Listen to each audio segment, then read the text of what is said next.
Hello there and welcome to Money9's Primetime Personal Finance Bulletin. I'm Shrestha Tiwari. Let's dig in straight into the day's big headlines. A day after India and Singapore linked their digital payment network, Axis Bank has enabled cross-border transactions in real time via the UPI network. Axis Bank will act as the settlement bank for peer-to-peer foreign inward remittance transactions initiated through Pay Now by the Liquid Group in Singapore.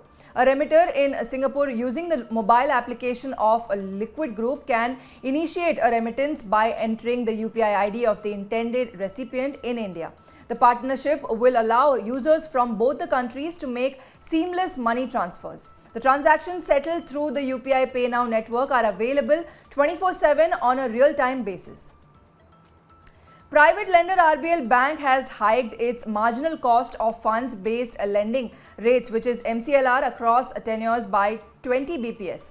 The new MCLR rates will come into effect from February 22nd, 2023 with a hike in MCLR rates. The term and loans linked to MCLR are probably going to experience an increase in interest rates. As a result, EMIs could also increase at RBL Bank for both current and new customers across a variety of loan products, including personal loans, house loans, and other loans.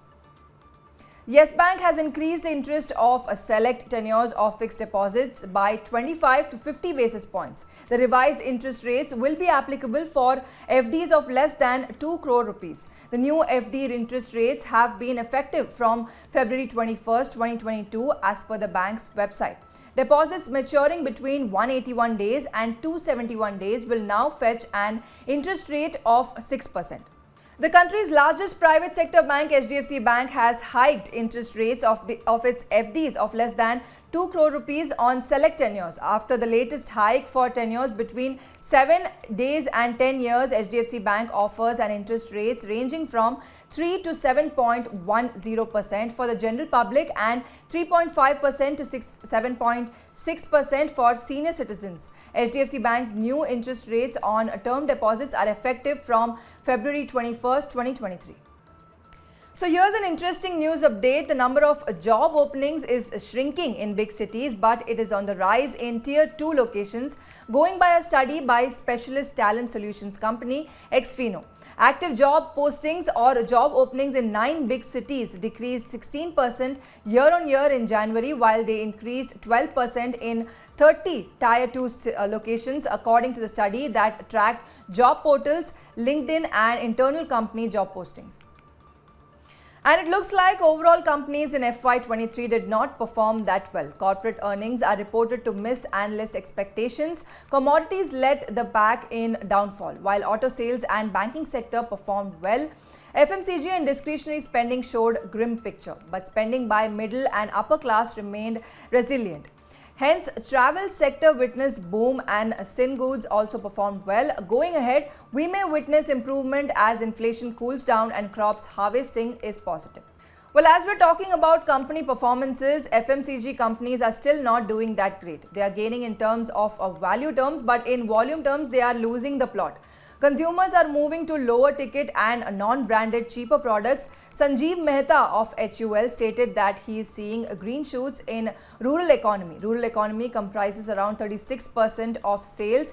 As per Nielsen, 7.6% growth in value terms, but in volume terms there was 1.6% growth in urban areas and 2.8% decline in rural areas. Now, El Nino has posed new problem. HDFC Asset Management Company has announced the launch of HDFC MNC fund, which will invest predominantly in MNCs. The NFO opened on February 17th and will close on March 3rd. The fund will invest at least 80% of net assets in MNCs with an investment horizon of at least 3 years.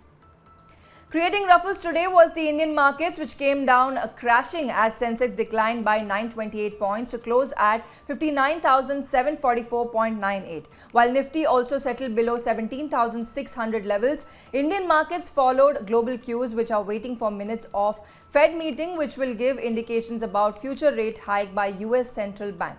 Russian President Putin's strong stance, where he suspended the nuclear treaty with West, also dimmed the mood. Since economic economic data recently has been strong, so it has raised prospects of a rate hike to continue. This fear is creeping in the minds of the investors, and that resulted in the share market bloodbath.